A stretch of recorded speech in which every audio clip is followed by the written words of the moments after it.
Jake Morrison had been fixing broken alien ships for 12 years and he was good at it. Real good. But being good at your job on Frontier Station Epsilon didn't mean much. It was the kind of place where nobody asked questions about your past, and nobody cared about your future. You showed up, you fixed what was broken, you got paid enough to eat and sleep, and that was life. He was elbow deep in a coolant system when the alarm started screaming. The whole station shook. Not the little tremors you got when big ships docked. This was different. This was the kind of shaking that made you think maybe today was the day the station's artificial gravity finally gave up for good. Jake pulled himself out from under the freighter he'd been working on, wiping greasy hands on his already filthy jumpsuit. Other mechanics were running toward the windows. He followed, and what he saw made his stomach drop. A ship was coming in hot. Not just any ship. A Dracoth vessel, and not some cargo hauler either. This thing was massive, elegant, covered in golden plates that caught the light even through all the smoke and sparks trailing behind it. Royal markings gleamed on its hull. "Oh hell," someone muttered.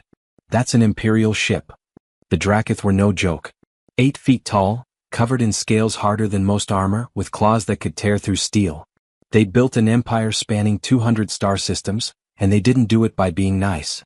Most species in the galaxy either feared them or pretended to respect them, which was pretty much the same thing. And now one of their royal ships was crashing into the station like a drunk driver hitting a mailbox. The intercom crackled to life. "All maintenance personnel report to Bay 7 immediately. This is not a drill. All personnel to Bay 7 now." Jake looked at his supervisor, a grizzled Talarian with 4 arms and a permanent scowl. "That means you too, Morrison. Move it." Bay 7 was chaos. Station security was trying to maintain order while Dracoth royal guards poured out of the damaged ship, each one looking like they could bench press a shuttle. They were barking orders in their language, which sounded like rocks being ground together. Station Commander Phillips was there, sweating through his uniform, trying to communicate with what looked like the senior Dracoth officer. Jake had never seen Phillips look scared before. The man had supposedly fought in 3 wars. But right now he looked like he wanted to be anywhere else. "Listen up." Phillips shouted at the assembled mechanics. "The Crown Princess of the Dracoth Empire is on that ship. She's dying. Their life support systems are failing. We're going to fix them, and we're going to do it fast, and we're going to do it right, because if we don't, there's a very real chance they'll decide this station was complicit in her death." Understood. Nobody asked what complicit meant. The message was clear enough. Jake got assigned to the medical bay's environmental controls. Not the worst job, but not great either. Medical bays on alien ships were always weird. Different species needed different atmospheres, different temperatures, different everything. He grabbed his toolkit and followed a royal guard who looked at him like he was something stuck to the bottom of a boot. They walked through corridors that were way too fancy for a ship. Real wood paneling. Actual artwork on the walls. These people didn't just travel, they traveled in style. The medical bay was huge, taking up what must have been a quarter of the ship's interior space. And cold. Really cold. Jake's breath fogged in front of his face. In the center of the room sat a stasis pod, surrounded by equipment that hummed and beeped and did things Jake couldn't even begin to understand. Through the frosted glass of the pod he could see her. Princess Valera. Even dying, even through the ice-covered glass, she looked fierce. Her scales were deep purple, fading to almost black at the edges. Her face was sharp, angular, beautiful in the way a sword is beautiful. Around the pod stood more guards, physicians in dark robes, and in the back, someone who could only be the Emperor himself.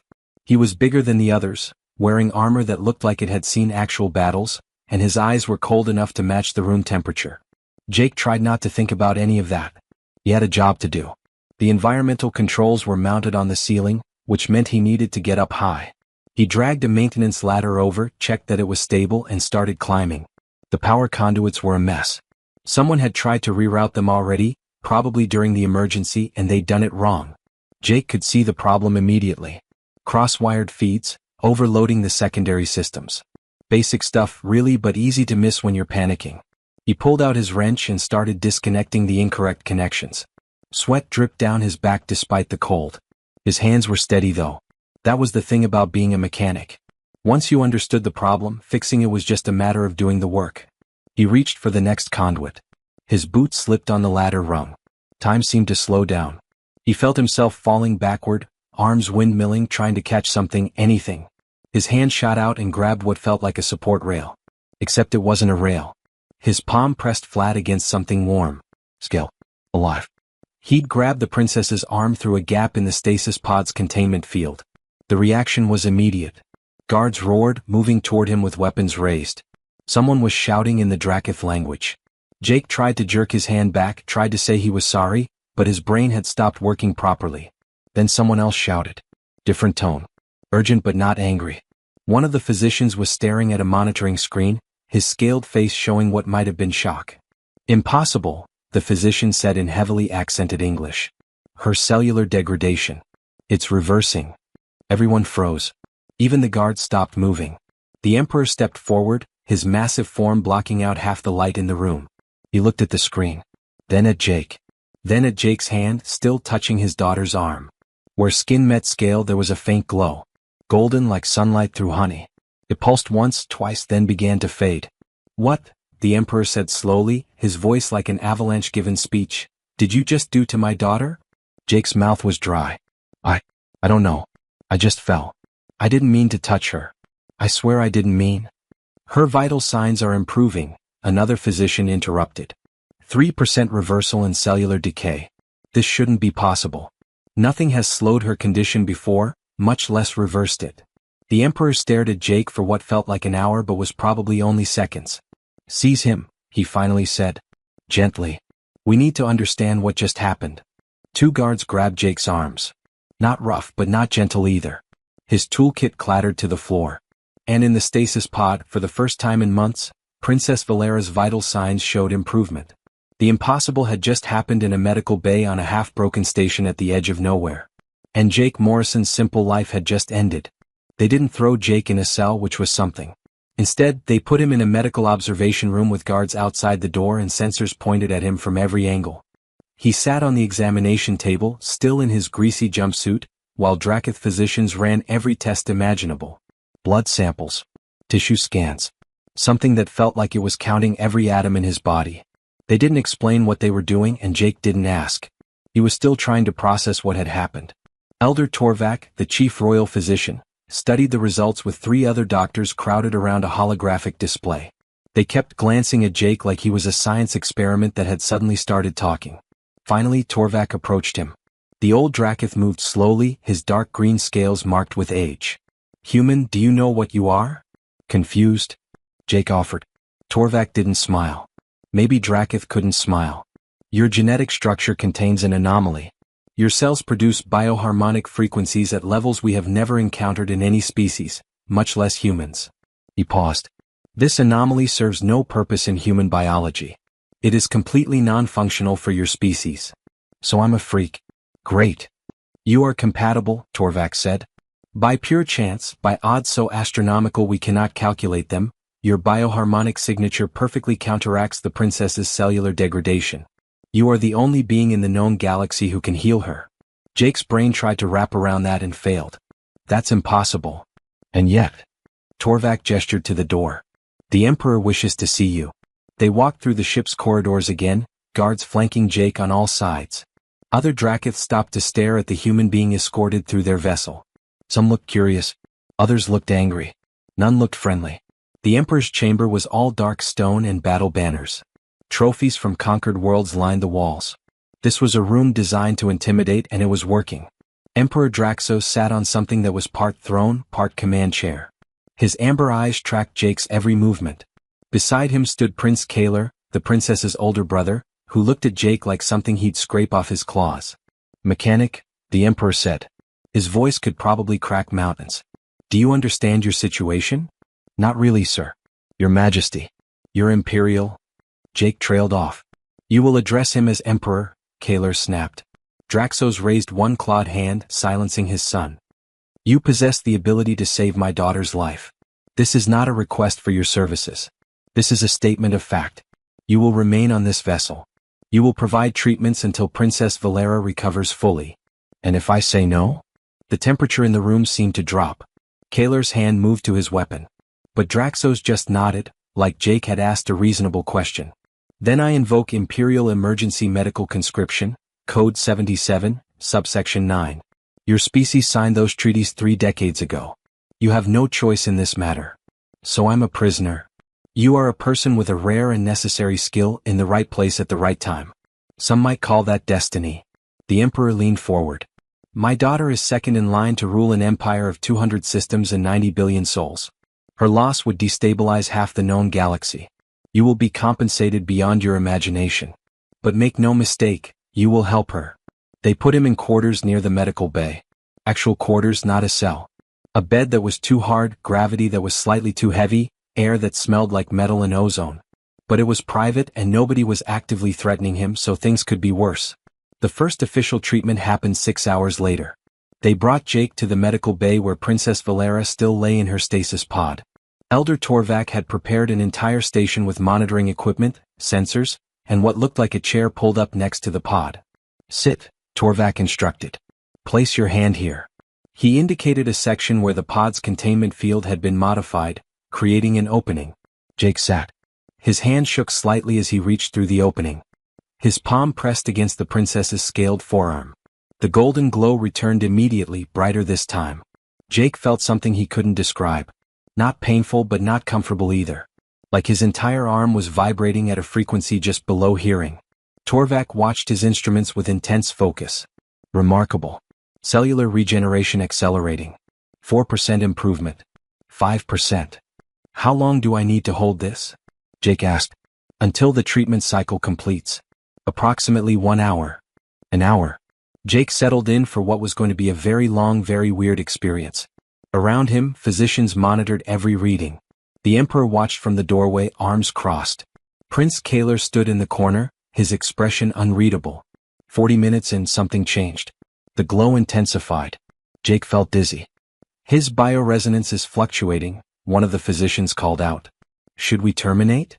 No, Torvak said firmly. This is expected. His body is adjusting to the output demand. Let it continue. By the time the hour ended, Jake felt like he'd run a marathon. His arm was numb. His head pounded. But when they showed him the readings, even he could see the difference. The princess's condition had improved by 7% total. Will she wake up? Jake asked. Not yet. Her body needs time to stabilize. We will repeat treatments daily until her recovery reaches at least 80%. Torvak studied Jake. You should rest. This process is exhausting for your human physiology. They gave him food that tasted wrong and water that tasted worse. Jake collapsed on his too-hard bed and slept like the dead.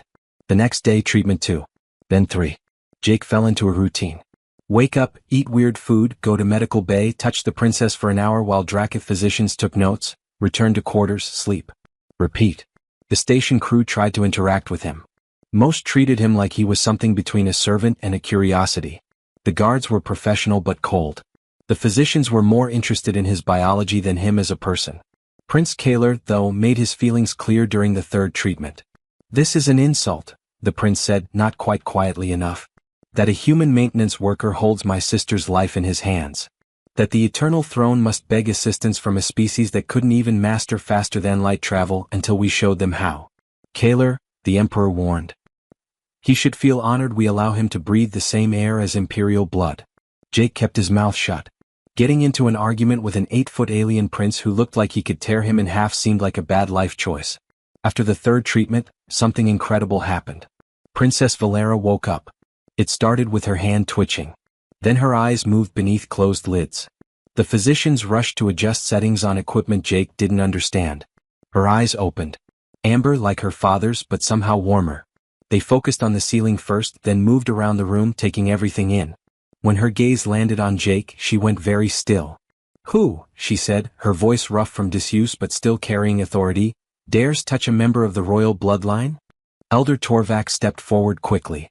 Princess Valera, you have been in medical stasis for 3 months. This human possesses a unique genetic trait that counteracts your condition. He has been providing treatments that saved your life. She stared at Jake. Really stared, like she was looking through his skin at something underneath. It was deeply uncomfortable. A human, she said slowly. How unexpected.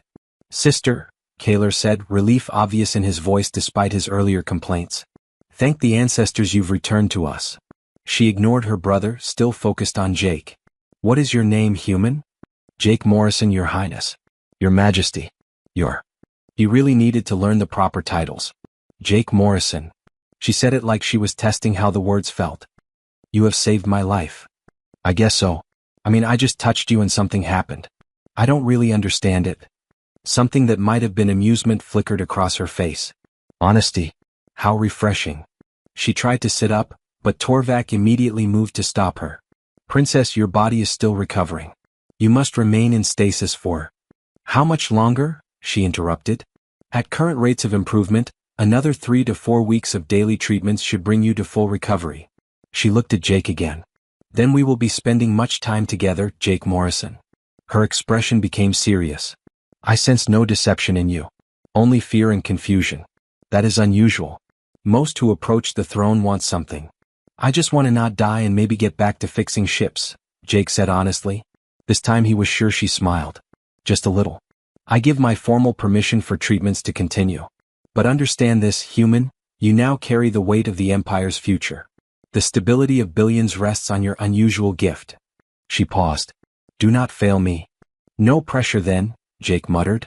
As they helped her back into stasis to continue recovery, Jake realized his life had just gotten infinitely more complicated. The dying princess was awake, and she knew exactly who he was. The daily treatments became Jake's new normal, which was a weird thing to say about touching an alien princess while golden light came out of your hand. But after a week it felt almost routine. Almost. Princess Valera stayed awake during the sessions now. At first they didn't talk. She would lie there in her modified stasis pod, and Jake would sit beside her with his hand pressed to her arm, and an hour would pass in uncomfortable silence while physicians monitored every beep and blip on their screens. But silence gets heavy after a while, especially when you're stuck in a room with someone for an hour every single day. Tell me about Earth, she said during the 9th treatment. Jake blinked. What? Your homeworld. I have studied many species, but humans remain puzzling to us. You are physically weak, short-lived, and you only recently joined the galactic community. Yet you adapt to situations that would break other species. I wish to understand why. I'm not really the best example of humanity, Jake said. I grew up on a mining colony that went bankrupt when I was 15. Spent most of my life just trying to survive. How did a mining colony child become a starship mechanic? Didn't have much choice. When the colony folded, everyone scattered. I got stuck on a transport station with no money and no way home. So I started watching the mechanics work. Asked questions. They needed cheap labor, I needed to eat. Learned on the job. Valera's eyes studied him. You taught yourself. Mostly. Found some old training manuals and a data dump. Practiced on broken equipment nobody wanted anymore. Took me 3 years before anyone would hire me for real work. Resourceful, she said. That is very human. We Dracath are taught from hatching that strength comes from discipline and tradition. We learn from masters who learned from their masters going back centuries. The idea of teaching yourself seems chaotic. Chaos is pretty much the human specialty, Jake admitted. Something that might have been a laugh rumbled in her chest. The sound surprised him. He hadn't thought she could laugh. The next day she asked him about his family. The day after that about what he did for fun. Slowly, conversation became easier. She told him about growing up in the Imperial Palace, about the weight of expectations on royal children, about her older brother Kaler who was being groomed to be emperor while she was trained for military command. Do you want to be a military commander? Jake asked. What? She seemed puzzled by the question. It is my duty. My role. Want is irrelevant. That sounds lonely. She was quiet for a long moment. Yes, she finally said. It is. 2 weeks into treatments, Jake noticed a problem with the medical bay's atmospheric recyclers. The air had been getting progressively stuffier, and he finally figured out why. One of the secondary filters was clogged, forcing the primary system to work overtime. He mentioned it to Elder Torvak, who immediately called in the ship's engineers. The engineers looked at the problem, conferred in their language, and then told Torvak it would take 3 days to get replacement parts and fix it properly. I could fix it in about 4 hours, Jake said. The lead engineer, a massive Dracath named Gorvok, looked at him like he'd suggested the ship could fly backwards. You are a human. This is Dracath engineering. You would not understand the complexity. The principle's the same as any recycler system. Intake, filtration, distribution. You've got a blockage in the secondary line that's creating back pressure. I can reroute through the tertiary system while I clean the secondaries. Basic stuff. Gorvok's scales ruffled with irritation. Basic stuff. This human thinks our engineering is basic. Let him try, Valera said from her pod. Everyone turned to look at her. If he fails we wait 3 days. If he succeeds the air improves today. What do we lose? Gorvok looked like he wanted to argue, but you didn't argue with a princess. He gestured sharply at Jake. Fine.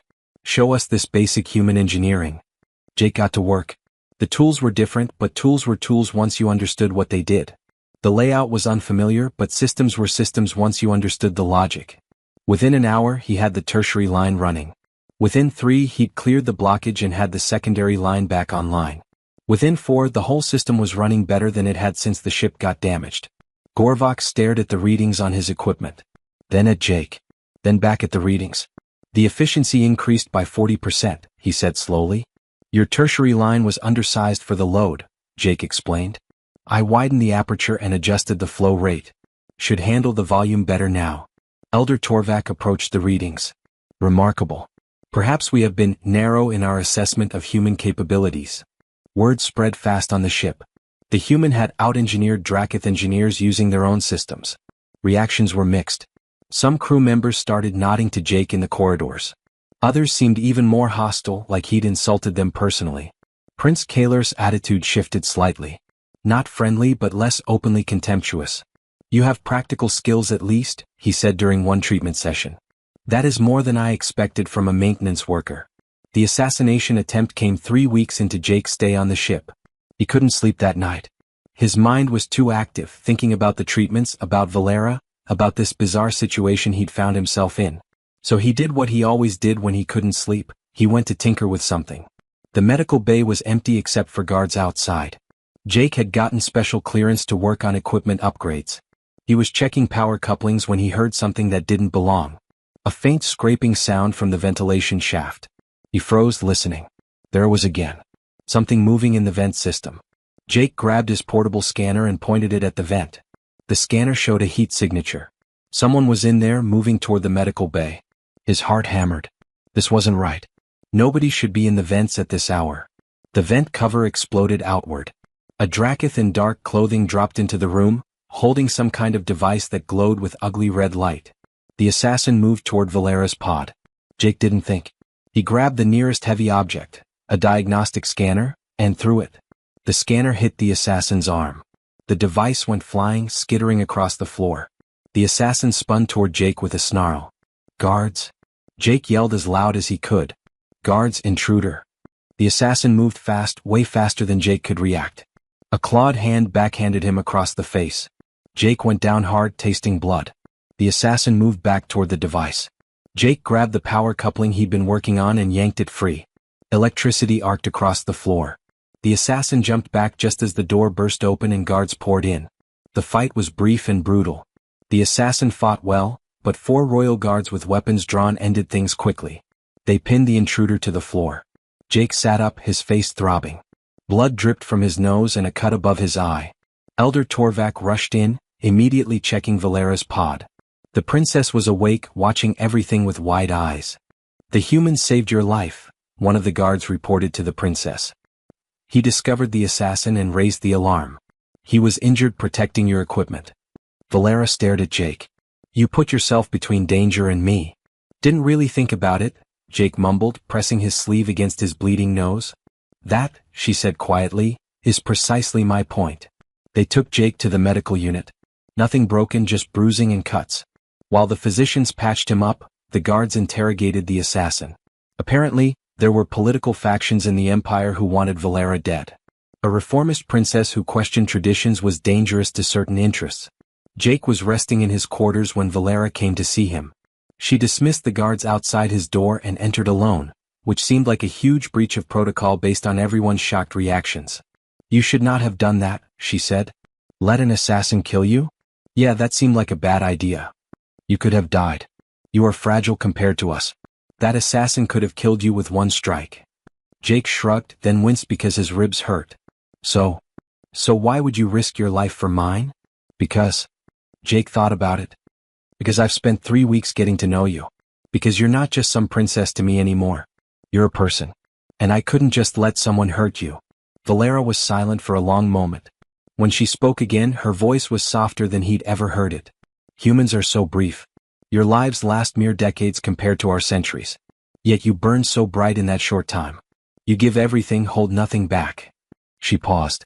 I am beginning to understand why other species find you both frustrating and remarkable. Is that a compliment? Yes, Jake Morrison.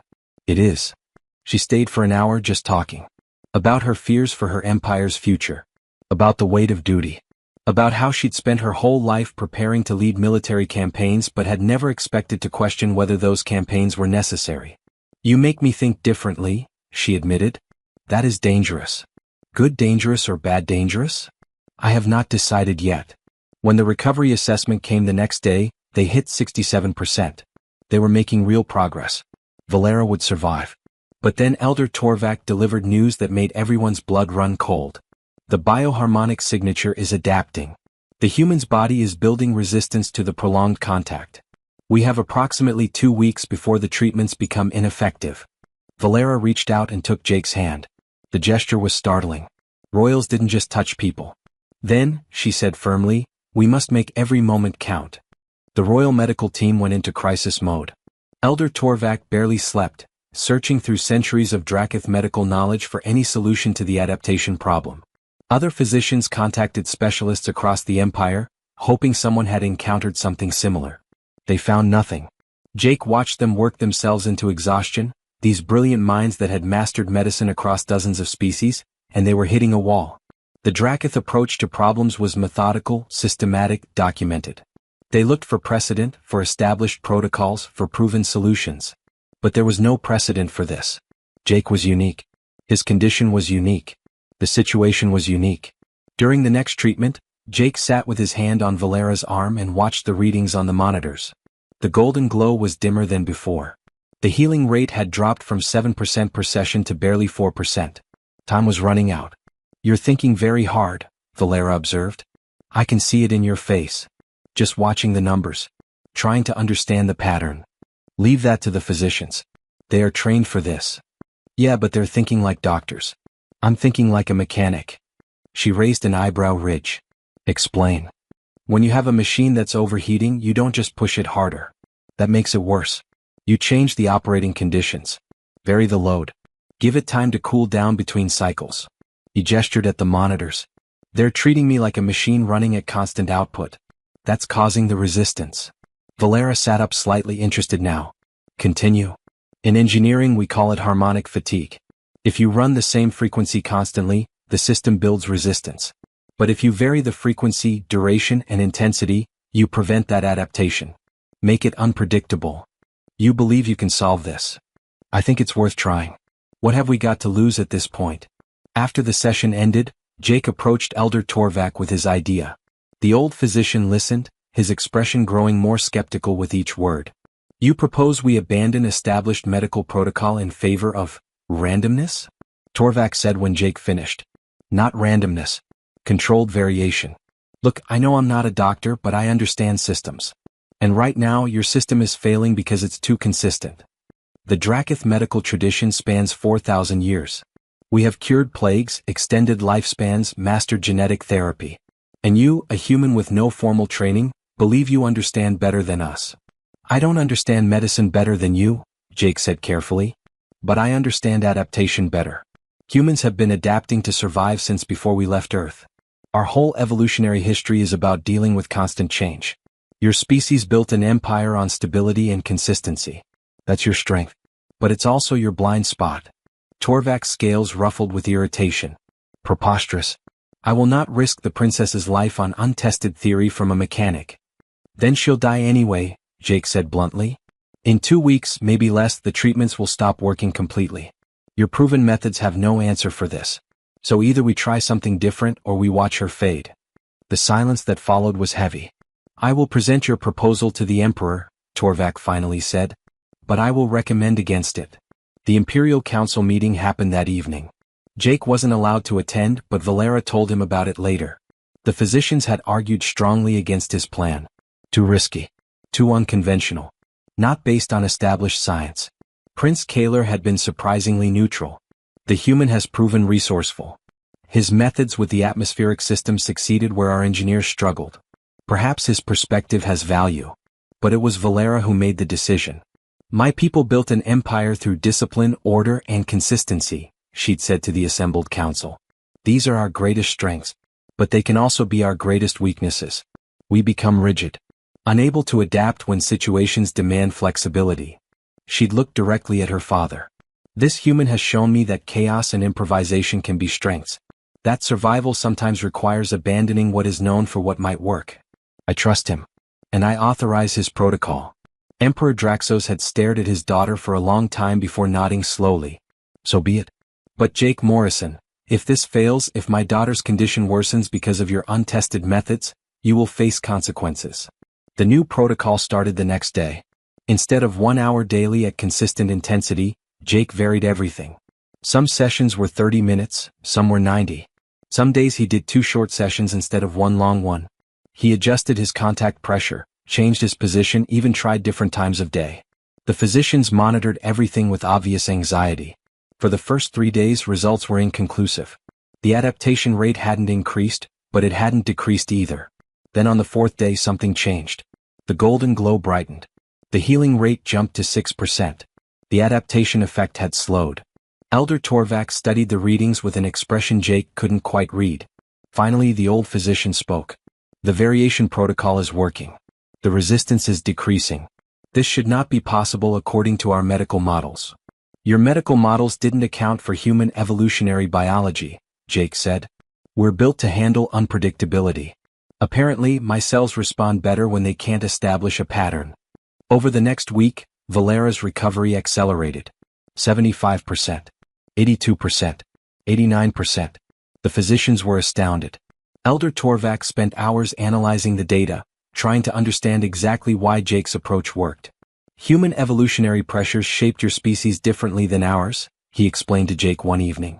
Dracoth evolved on a stable world with predictable seasons and consistent resources. We adapted to maximize efficiency in unchanging conditions. But Earth was chaotic. Ice ages, climate shifts, environmental catastrophes. Humans adapted to survive constant change. Your biology reflects that. So we're better at dealing with chaos because we had to be, Jake said. Precisely. And that adaptability, which seems like a weakness in stable conditions, becomes a strength in unprecedented situations. Torvak paused. I owe you an apology, Jake Morrison. I dismissed your insight because it contradicted established knowledge. That was arrogance on my part. You were trying to protect her using what you knew worked. Can't fault you for that. News of the human's successful treatment spread throughout the empire. Reactions were complicated. Some saw it as proof that cooperation between species created better outcomes than isolation. Others viewed it as embarrassing that the empire needed outside help. Political factions began forming opinions about what Jake's success meant for humanity's place in galactic society. Jake tried to ignore the politics. He had enough to deal with just managing the treatments and the increasingly complicated feelings he was developing for Valera. Because somewhere between the daily sessions and the late-night conversations and the way she looked at him when she thought he wasn't paying attention, Jake had fallen completely in love with an alien princess. Which was possibly the stupidest thing he'd ever done, and he'd once tried to repair a plasma conduit while it was still active. At 94% recovery, Valera could leave her pod for extended periods. She insisted Jake join her in the observation deck one evening after a treatment. They stood together, watching stars streak past through the massive windows. The silence was comfortable now, familiar. When I am fully recovered, Valera said quietly, you will return to your station. To your life.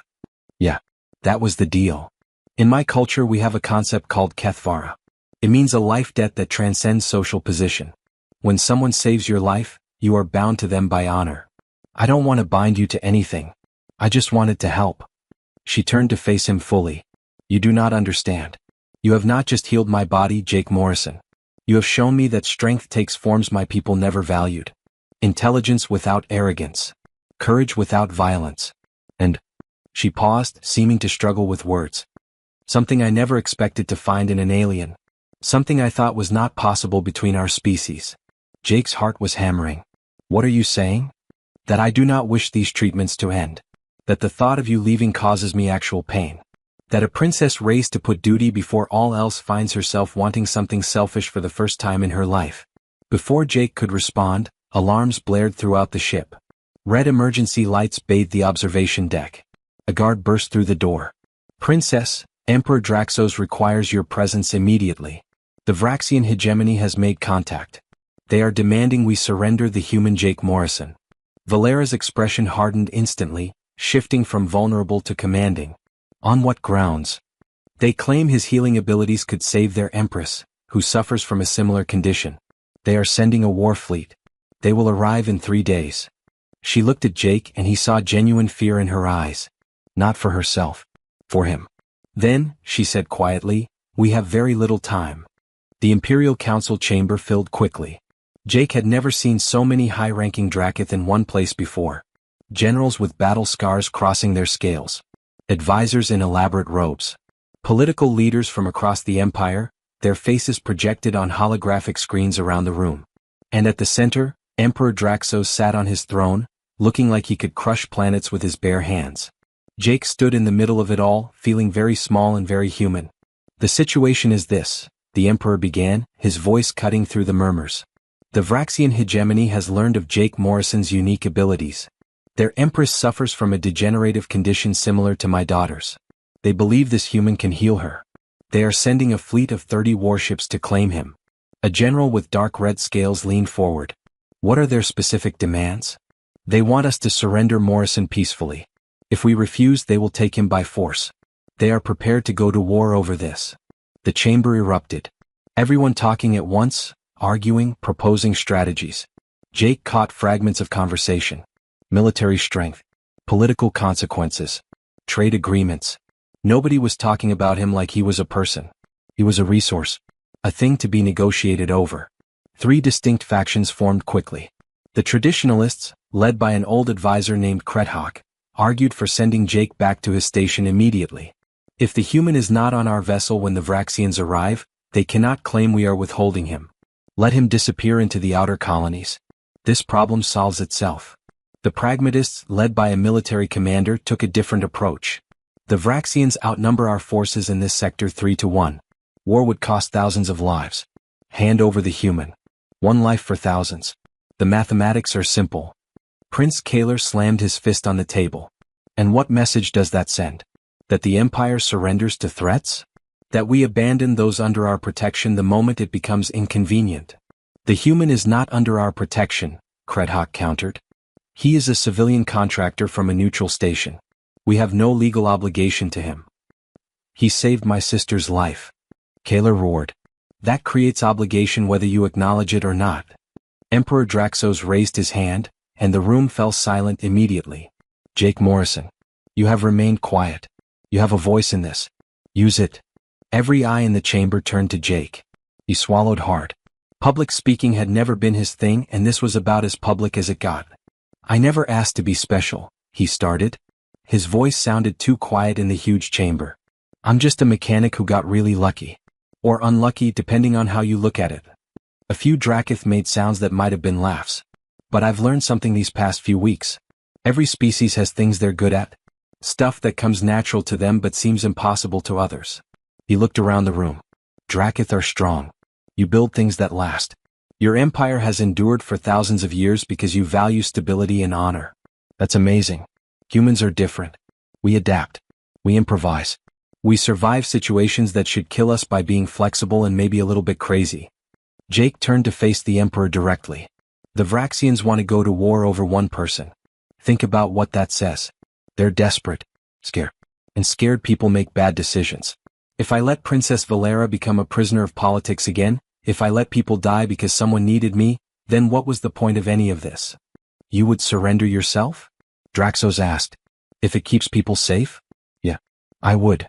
The silence that followed was absolute. Then Princess Valera stood. She'd been sitting in the back, still technically recovering.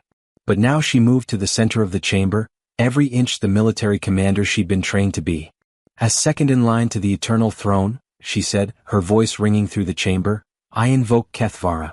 Jake Morrison's life is bound to mine by blood and honor. His sacrifice saved me. That creates a debt that cannot be dismissed or ignored. Krethawk shifted uncomfortably. Princess Kethvara has not been invoked in over 2 centuries. It is an ancient tradition. It is imperial law, she interrupted. Coded in our oldest texts. To surrender Jake Morrison is to surrender me. If this council will not protect him, then I formally abdicate my claim to succession. I will leave with him as a free citizen and renounce my royal status. The chamber exploded. No royal had abdicated in 3,000 years. It simply didn't happen. Empress Shavara, who had been silent until now, stood abruptly. Daughter, you cannot mean this. I mean every word, mother. Valera's eyes blazed. I have spent weeks watching this human risk everything to save me. He threw himself between me and an assassin. He solved problems our greatest minds could not solve. He showed me that real strength is not about power or tradition. It is about choosing to do what is right even when it costs you everything. She looked at Jake and her expression softened just slightly. If this empire will not honor that, then it is not an empire I wish to serve. Emperor Draxos stared at his daughter. Really stared, like he was seeing her clearly for the first time. Then his gaze shifted to Jake, studying him with those intense amber eyes. You would give up your life for strangers, he said slowly. She would give up her throne for you. This is either the greatest foolishness I have witnessed, or something far more profound. He stood, his massive form dominating the chamber. The Vraxians believe Jake Morrison is a resource to be exploited. A tool to be claimed through force. They are wrong. He moved down from his throne, each step deliberate. You, Jake Morrison, represent something this empire has forgotten. You are proof that strength comes from unexpected places. That wisdom speaks through humble voices. That the most valuable individuals are often those we overlook. He stopped directly in front of Jake. The Vraxians want war? Let them come. They will learn what it means to threaten someone under Imperial protection. 3 days later, Jake stood on the bridge of the Imperial flagship, watching the Vraxian fleet emerge from hyperspace. 30 warships, just as the intelligence reports had said. Massive vessels bristling with weapons. But they were facing the full Imperial 7th Fleet. 60 ships, including the Emperor's personal flagship. And Jake stood on that bridge wearing armor that had been custom-made for him. Drakath armor, adjusted for his smaller human frame, bearing the Imperial seal. The Vraxian commander's face appeared on the main view screen.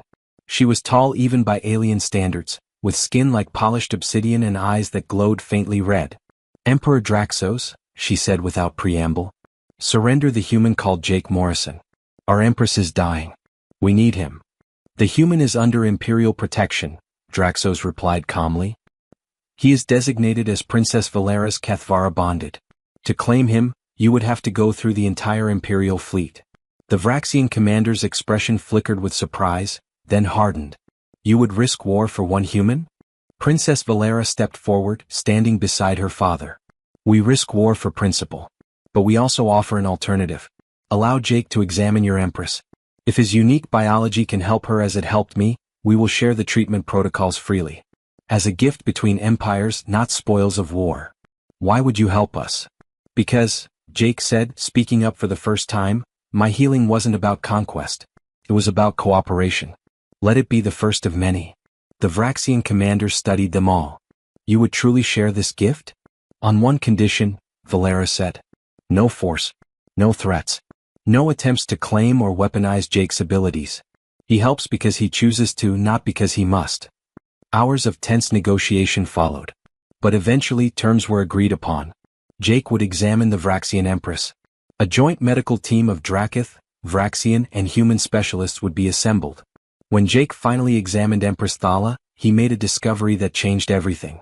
Using equipment the combined medical teams had built, he could analyze the disease at a molecular level that hadn't been possible before. This isn't natural, he said, staring at the readings. Look at these patterns. This is artificial. Manufactured. Elder Torvak leaned in, his eyes widening. By the ancestors. It's a nanoweapon. Ancient military technology from the pre-Empire Wars. The pieces fell together quickly after that. The degenerative condition wasn't a disease. It was an ancient weapon designed thousands of years ago, lying dormant in certain genetic lines across multiple species. Nobody had realized because it activated so rarely, and its effects looked like natural cellular degradation. Jake's bioharmonic frequency didn't just heal. It neutralized the nanoweapon completely. Hundreds of individuals across dozens of species might be affected. This wasn't about one princess or one empress. This was about a cure for a threat nobody had known existed. The discovery transformed everything. The Vraxian crisis resolved peacefully. Within weeks, Emperor Draxos made an unprecedented decree. Jake would lead a new interspecies medical initiative, traveling between empires to identify and treat others affected by the ancient nano-weapon. Princess Valera would serve as imperial ambassador to the initiative. Together. 6 months later, Jake stood in the observation deck of the research vessel Harmonic Dawn, watching a new star system come into view. They'd treated 43 individuals so far across 8 different species. The work was exhausting and endless, but it mattered. Valera joined him at the window. They stood in comfortable silence for a moment before she spoke. "Do you ever regret it? That day you fell off the ladder?" Jake smiled. 6 months ago I was fixing coolant leaks for beer money. Now I'm traveling the galaxy saving lives with an alien princess. It's definitely weird. But regret? No. She took his hand. The gesture was natural now, familiar. Among my people, Kethvara bonds are eternal. I did not invoke it merely for political theater. I know. The human who accidentally touched me while falling from a ladder has changed the course of galactic history. Has changed me. She turned to face him fully. A mechanic from a forgotten colony and a princess from an ancient empire. We are proof that the universe values adaptation over tradition. That the future belongs to those brave enough to reach out when everyone else pulls away. Jake thought about his old life on Frontier Station Epsilon. The loneliness. The feeling that he'd never matter. That he'd just fix ships until he died and nobody would remember his name. Now he wore a ring of Dracath Royal Platinum. Now he had purpose. Now he had someone who looked at him like he hung the stars. Sometimes, he said quietly, the best things happen when you fall and grab for something to catch yourself. You might just save a princess. Or find out you're capable of saving the galaxy. Valera smiled, showing her fangs. Or both. Outside the window, stars stretched endlessly. Each one a sun. Each sun with worlds. Each world with people who might need help. And Jake Morrison, mechanic from nowhere, was ready to help them all.